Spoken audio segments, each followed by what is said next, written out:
अस्सलाम वालेकुम जी dear students, क्या हाल है आप लोगों के। उम्मीद है खैरियत से होंगे। आप लोगों के अल्हम्दुलिल्लाह पीओबी के प्रिंसिपल्स ऑफ बैंकिंग के टेस्ट चल रहे हैं और हमारा फर्स्ट टेस्ट हुआ है। इसके लिए ओवरव्यू आपके साथ शेयर किया जा रहा है। आप काइंडली तमाम चीज़ों को बहुत गौर से और तवज्जो से समझिएगा ताकि आपके फाइनल एग्जाम में ये तमाम चीज़ें आपके काम आ सकें। स्टूडेंट्स, जैसा कि आप लोग जानते हैं कि चैप्टर 1 हमारा इस टेस्ट में शामिल है। अगर मैं एमसीक्यूज की बात करूं और पेपर ए की बात करूं तो ये आपके सामने एमसीक्यूज मौजूद हैं। Which method is use for the formation of the bank, यानी बैंक जो बनते हैं पूरी दुनिया में, उसमें नो डाउट इसमें कोई शक नहीं है कि कंपनीज ऑर्डिनेंस के मुताबिक भी बनते हैं, बाय स्पेशल ऑर्डिनेंस भी बनते हैं, और जिन ममालिक में डेमोक्रेसी नहीं है, रॉयल सिस्टम है, वहां पे रॉयल ऑर्डर्स के थ्रू भी बैंक्स बन रहे हैं। सो आप इसमें डी ऑप्शन के लिए जाएंगे कि बैंक इन तमाम तरीकों से बन रहे हैं। नेक्स्ट कह रहे हैं जी, document is attach to the application for the registration of the bank. तो अंडरस्टूड है कि मेमोरेंडम, आर्टिकल, प्रोस्पेक्टस, इन सबको हम सबमिट करवाएंगे तो हम बैंक की रजिस्ट्रेशन को प्रोसेस करवा सकते हैं। कंपनी का या बैंक का आइन, यानी जिसे आप मेमोरेंडम कहते हैं, ये बड़ा क्रूशियल क्वेश्चन है। शॉर्ट क्वेश्चन में भी बड़ा इंपॉर्टेंट है, एमसीक्यू में भी इसका अक्सर जिक्र होता है। तो आप एमसीक्यू नंबर 3 को देखें तो दर्ज झैल में से कौन सी दस्तावेज बैंक के इख्तियारात और हदूद को जाहिर करती है।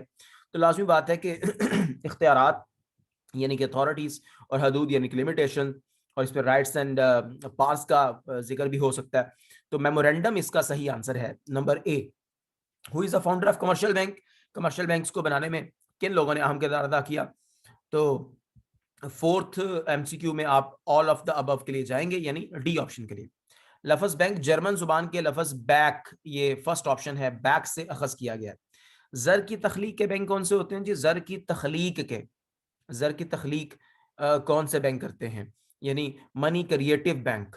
तो इसमें याद रखें जी कि मनी क्रिएटिव बैंक जो है वो कमर्शियल बैंक्स भी हैं और सेंट्रल बैंक भी हैं। आप डी ऑप्शन के लिए जाएंगे। मनी क्रिएटिव से मुराद यहाँ पर ये है कि जो सेंट्रल बैंक है वो नोट इशू करता है, जबकि जो कमर्शियल बैंक्स हैं वो क्रेडिट मनी को क्रिएट करते हैं। वो जो आपका क्वेश्चन है, loan creates deposits and deposits creates loan, अमानतें कर्ज तख्लीक करते हैं, कर्ज अमानतें तख्लीक करती हैं। तो आप याद रखें कि जो रियल करेंसी नोट्स हैं वो सेंट्रल बैंक इशू करता है और जो क्रेडिट मनी है वो कमर्शियल बैंक क्रिएट करते हैं। सो आप डी ऑप्शन के लिए जाएंगे। नंबर 7 देख लीजिएगा, कौन सा बैंक आवाम की मानते वसूल करता है? अंडरस्टूड है, कमर्शियल बैंक्स, तिजारती बैंक। तिजारती बैंक को नोयत के एतबार से कौन से बैंक समझा जाता है?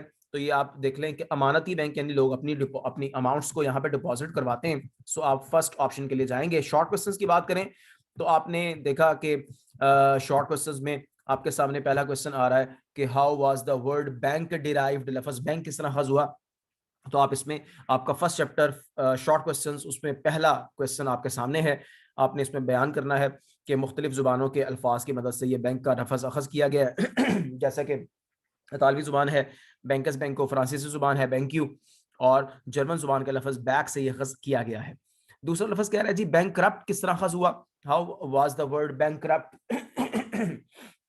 ये भी आप लोगों को समझाया हुआ है कि जमाना कदीम में सौदागर और जरगर अपना जो जर का लेन देन है वो चौराहे पे बैठ के करते थे। जो जरगर अपना अपने वाजिबात अदा करने में नाकाम हो जाता था तो उसके जो क्रेडिटर्स थे वो उसका बेंच तोड़ देते थे। तो इस तरह लफ्ज बैंकरप्ट अखज हुआ। सेविंग बैंक आप लिखेंगे कि ये लोगों में सेविंग हैबिट्स को प्रमोट करते हैं। एग्जाम्पल आपने लाजमी देनी है, नेशनल सेविंग सेंटर्स और Pakistan post office schemes. Number 4 आप देखो, शॉर्ट क्वेश्चन तो तरक्याती बैंकों के नाम लिखने हैं, जिसमें आपके पास 4 नेम्स आ जाएंगे, जिसमें एग्रीकल्चरल बैंक है और इंडस्ट्रियल है और रीजनल है और इंटरनेशनल डेवलपमेंट बैंक है। फिर आप देखें जी, तो आपके पास 6 क्वेश्चन आ रहा है, डिफाइन सेविंग बैंक, बचत बैंक से क्या मुराद है?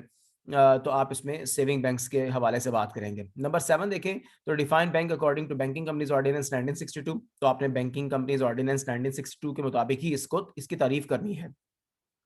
नेक्स्ट है जी, define memorandum of the bank, bank के आइन की तारीफ करें। तो बैंक के आइन की तारीफ आप करेंगे कि it is a document which contain all which determine the rights, powers and objectives of the bank, कि कैसे दस्तावेज है जो बैंक के हकूक, इख्तियारात और मकासद को तयन करती है। गैर मुल्की बैंक से क्या मुराद है बताएंगे, और सोनार की तारीफ करेंगे कि जो मेटल यानी गोल्ड में डील कर रहा है। इसमें लॉन्ग क्वेश्चन आपके पास explain the qualities of stable banking system, अच्छे निज़ाम बैंकारी की खसूसियात। तो आप इसमें कोई सी 12 हेडिंग्स लिखेंगे इस सवाल में। अगर हम बात करें पेपर बी की तो इसमें भी आपके सामने ये सारे के सारे एमसीक्यूज हैं। इनमें भी मेजॉरिटी वो एमसीक्यूज हैं, चूंकि हमारे पास चैप्टर एक ही है तो इसमें मेजॉरिटी एमसीक्यूज को चेंज करने की कोशिश की गई है, तो आप इनके मुताबिक उसको मैनेज कर सकते हैं। अगर हम बात करें एमसीक्यू नंबर 1 की, तो ओके है, एमसीक्यू नंबर 2 भी ओके है। और which document indicate the authority of and limitations, इसका आप जवाब आप जानते हैं कि मेमोरेंडम देंगे। नंबर हम अगर देखें 6, तो मनी क्रिएटिव बैंक, ये भी आपको बताया कि बोथ ए और बी की तरफ आप जाएंगे। कौन सा बैंक आवाम से मानते वसूल करता है?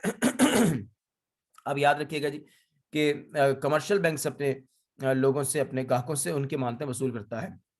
नंबर 8 देख ले, which document reveals the internal affairs of the bank, कौन से दस्तावेज बैंक के अंदरूनी मामला को के बारे में बयान करती है? इसमें आप देखेंगे तो articles of the bank will be the right option. अच्छा जी, शॉर्ट क्वेश्चन में डिफाइन बैंक, बैंक की तारीफ करेंगे। बचत के बैंक से क्या मुराद है? सेविंग बैंक की तारीफ करेंगे। अच्छे निजाम बैंकारी की खसूसियात लिखेंगे। प्रॉस्पेक्टस एक ऐसी दस्तावेज होती है जिसके थ्रू बैंक अपने ग्राहकों को अपने शेयर्स जो है वो जारी करता है, इशू करता है। नंबर 5 देखें तो तरक्याती बैंकों के नाम लिखेंगे।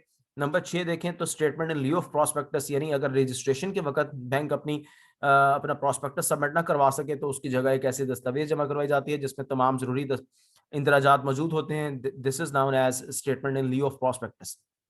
एक्सचेंज बैंक जो इंपोर्टर एक्सपोर्टर को फॉरेन एक्सचेंज प्रोवाइड करते हैं। वेस्टर्न यूनियन, आपने एग्जांपल इसकी लाजमी देनी है। What is promotion? ये फर्स्ट स्टेज है जिसमें जो प्रमोटर्स होते हैं वो बैंक को बनाने के बारे तमाम जरूरी जो मामला हैं उनको डिस्कस करते हैं। How was the word bank derived, आपने बताना है कि लफ्ज बैंक कैसे डिराइव हुआ, और आपने लास्ट में बताना है कि how was the word bankrupt derived. तो जनाब ये आपके शॉर्ट क्वेश्चंस हो जाएंगे। फिर अगर हम बात करें लॉन्ग क्वेश्चंस की, तो right a detail on memorandum and articles of association, bank के आइन और कवायद ज़वाबित पे नोट लिखें। इसमें याद रखिएगा कि बैंक के आइन की तारीफ करेंगे, उसके 6 क्लॉजेज हैं, 6 के 6 लिखेंगे। आर्टिकल्स की तारीफ करेंगे, उसके 18 पॉइंट्स हैं, कोई से 10 पॉइंट्स आप लिख देंगे तो that will be sufficient for 8 marks. तो इसके अकॉर्डिंग आप इस सारे पेपर को मैनेज करेंगे। थैंक यू वेरी मच जी। फर्स्ट टेस्ट है आपका, और इस टेस्ट सेशन को जितना आप अच्छा कर सकते हैं आप उतना अच्छा करने की कोशिश करें। That will be very very beneficial for your final exams इंशाल्लाह। अल्लाह हाफिज।